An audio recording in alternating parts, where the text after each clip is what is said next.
Social মিডিয়ায় ঢুকলে এখন শুধুমাত্র একটা প্রশ্নের উত্তর খুঁজতেই যেন মিডিয়াবাসীরা যেন একদম তাল মাতাল হয়ে গেছে। আপনারা প্রত্যেকে জানেন 11ই মে মেগাস্টার শাকিব খানের দ্বিতীয় স্ত্রী শবনম বুবলী কন্যা সন্তানের জন্ম দিয়েছেন।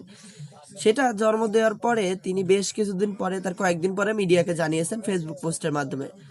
কিন্তু সেখানে শাকিব খানকে মেনশন দিয়েছেন। শাকিব খানকে মেনশন দেওয়ার পরে বড় দুর্ভাগ্যের বিষয় এখনো পর্যন্ত শাকিব খান বিষয়টা নিয়ে কথা বলেননি। ভাই, আপনি কন্যা সন্তান জন্ম দিতে পেরেছেন কিন্তু তার পরিচয় দিতে আপনার এত সমস্যা কোথায়? এটাই প্রশ্ন।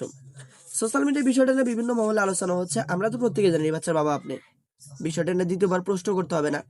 সকল জল্পনা কল্পনা শেষে এটাই দাঁড়াবে মেগাস্টার শাকিব খান হচ্ছে শবনম বুবলীর দ্বিতীয় সন্তানের বাবা। এর পিছনে বেশ কিছু রিজন রয়েছে। তবে এখানে শবনম বুবলীরই বেশ কিছু দোষ রয়েছে। তো বাচ্চাটা যখন পেটে আসে বারবার মিডিয়ার লোকজন তাকে জিজ্ঞেস করেছিল, তিনি বরাবর মতো বিষয়টা এড়িয়ে গেছেন। মিডিয়ার লোকজনকে বুঝতেই দেননি বিষয়টা তিনি।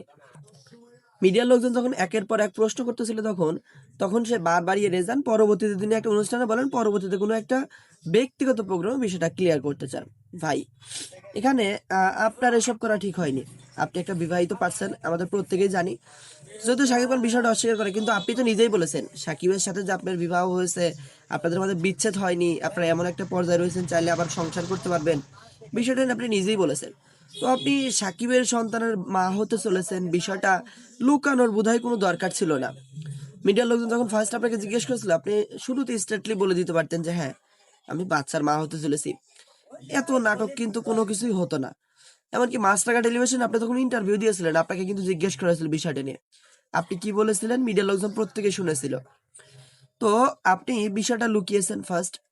আপনি বিবাহিত, আপনি মা হতে চলেছেন, বিষয়টা লুকানোর কোনো দরকার ছিল না। আপনারা অনেক অনেক ধরনের কমেন্ট করবেন, কারণ এটা একটা মিডিয়ার পার্সন, যে কোনো তুচ্ছ ঘটনা একদম বড় হয়ে যায়, এটা আপনার মাথায় রাখা উচিত ছিল। আপনি শুরুতে যদি বিষয়টা ক্লিয়ার করতেন বিষয়টা এত দূর যেত না। আর শাকিব খান, আপনি কন্যা সন্তানের বাবা হয়েছেন, এটা আল্লাহর অশেষ মেহেরবানি, আপনি তো শুকরিয়া আদায় করা উচিত। ফেসবুকে জাস্ট একটা ছোট্ট একটা পোস্ট করলেই তো হয়ে যেত। অথবা আপনি এই এই একটা ইন্টারভিউ প্রকাশ পেয়েছে আপনার গতকালকে, তবে ইন্টারভিউ যদিও আগের। তবে এই ইন্টারভিউয়ে আপনি না আপনার প্রথম স্ত্রীর কথা বলেছেন, না আপনার দ্বিতীয় স্ত্রীর কথা বলেছেন, না আপনার তিনটা সন্তানের কোনো একটা সন্তানের কথা বলেছেন। আপনি কি বললেন এখানে? আপনি এদের সাথে সম্পর্ক করার আগে আপনাকে আরেকটা সম্পর্ক ছিল, সেটা মিডিয়ার লোকজন প্রত্যেকে জেনেছে। তো এইটা নিয়েও বিভিন্ন মহলে ট্রোল হচ্ছে ইদানিং।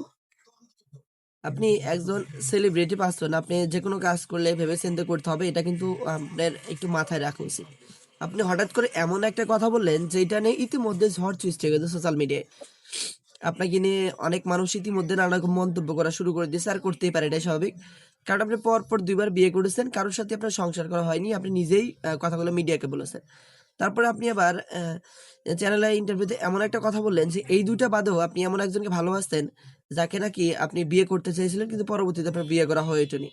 এতদিন কিন্তু বিষয়টা আড়ালেই ছিল, কিন্তু হঠাৎ করে বিষয়টা আপনি স্বীকার করার পরে বিষয়টা আরো ফ্লাশ হয়ে গেল। আসলে এখন আপনাকে নিয়ে বিভিন্ন মহলে আলোচনা হচ্ছে, আর এটা হয় স্বাভাবিক।